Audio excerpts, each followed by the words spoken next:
It must have been 3 o'clock in the morning.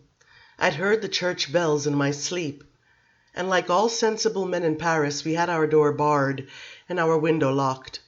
Not good for a room with a coal fire, but the roof was a path to our window, and we were locked in. I was dreaming of the wolves. I was on the mountain and surrounded, and I was swinging the old medieval flail. Then the wolves were dead again, and the dream was better. Only I had all those miles to walk in the snow. The horse screamed in the snow. My mare turned into a loathsome insect, half smashed on the stone floor. A voice said, "Wolf killer," long and low, a whisper that was like a summons and a tribute at the same time. I opened my eyes, or I thought I did, and there was someone standing in the room. A tall, bent figure with its back to the little hearth. Ember still glowed on the hearth. The light moved upwards, etching the edges of the figure clearly, then dying out before it reached the shoulders, the head. But I realized I was looking right at the white face I'd seen in the audience at the theater, and my mind, opening, sharpening, realized the room was locked, that Nicholas lay beside me, that this figure stood over our bed. I heard Nicholas's breathing. I looked into the white face. "Wolf killer," came the voice again. But the lips hadn't moved, and the figure drew nearer, and I saw that the face was no mask. Black eyes, quick and calculating, black eyes, and white skin and some appalling smell coming from it. Like the smell of moldering clothes in a damp room. I think I rose up, or perhaps I was lifted, because in an instant I was standing on my feet. The sleep was slipping off me like garments. I was backing up into the wall. The figure had my red cloak in its hands. Desperately I thought of my sword, my muskets. They were under the bed, on the floor, and the thing thrust the red cloak towards me, and then, through the fur-lined velvet, I felt its hand close on the lapel of my coat. I was torn forward. I was drawn off my feet across the room. I shouted for Nicholas. I screamed, "Nicky, Nicky!" as loud as I could. I saw the partially opened window, and then suddenly the glass burst into thousands of fragments, and the wooden frame was broken out. I was flying over the alleyway 6 stories above the ground. I screamed. I kicked at this thing that was carrying me. Caught up in the red cloak, I twisted, trying to get loose. But we were flying over the rooftop, and now, going up the straight surface of a brick wall, I was dangling in the arm of the creature. And then very suddenly, on the surface of a high place, I was thrown down. I lay for a moment seeing Paris spread out before me in a great circle, the white snow and chimney pots and church belfries and the lowering sky.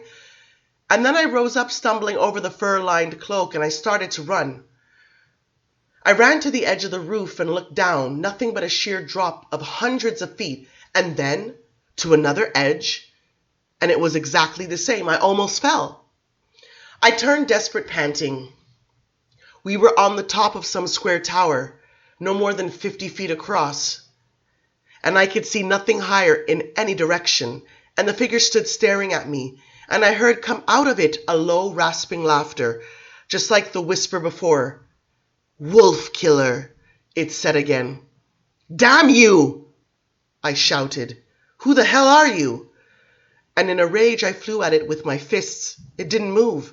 I struck it as if I were striking the brick wall. I veritably bounced off it, losing my footing in the snow, and scrambling up and attacking it again.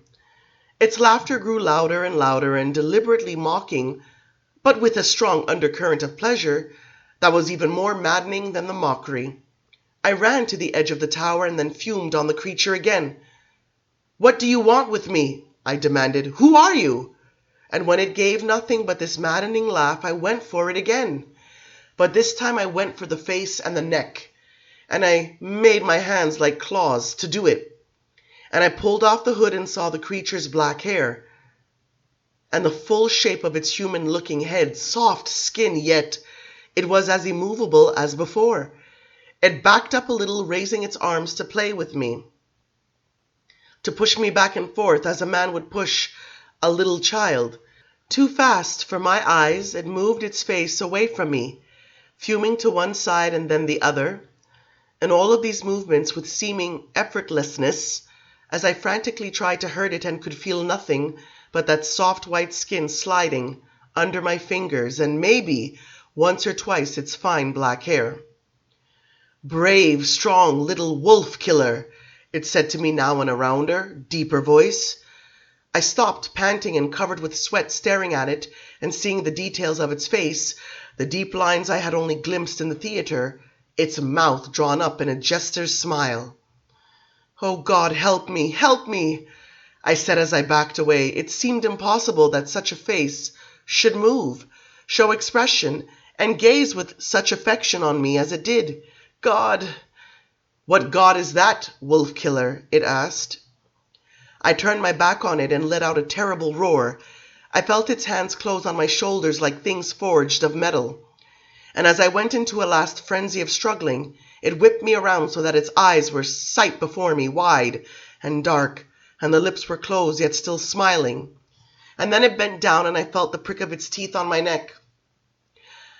Out of all the childhood tales, the old fables, the name came to me like a drowned thing, shooting to the surface of black water and breaking free in the light. Vampire! I gave one last frantic cry, shoving at the creature with all I had. Then there was silence, stillness. I knew that we were still on the roof.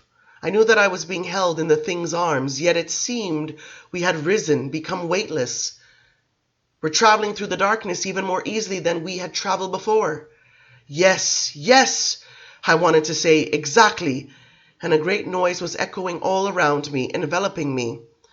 The sound of a deep gong perhaps being struck very slowly in perfect rhythm, its sound washing through me so that I felt the most extraordinary pleasure through all my limbs.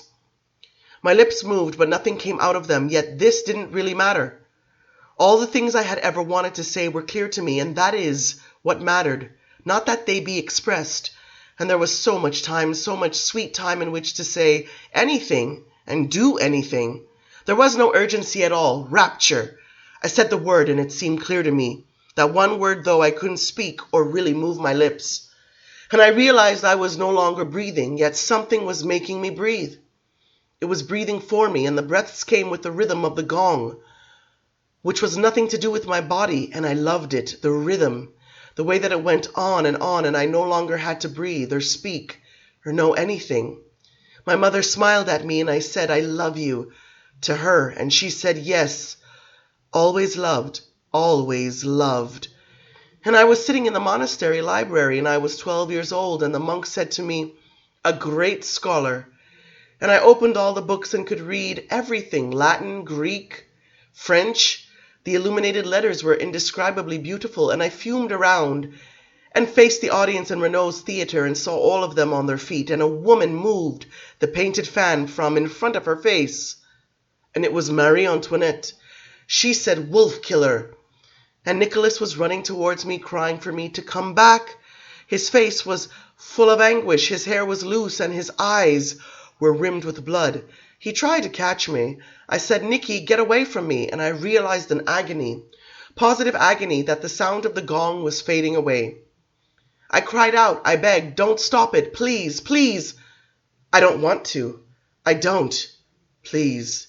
"Lelio, the wolf killer," said the thing. And it was holding me in its arms, and I was crying because the spell was breaking. Don't.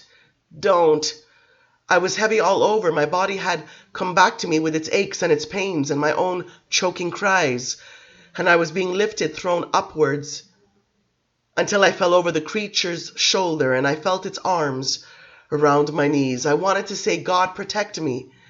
I wanted to say it with every particle of me, but I couldn't say it. And there was the alleyway below me again, that drop of hundreds of feet, and the whole of Paris tilted at an appalling angle.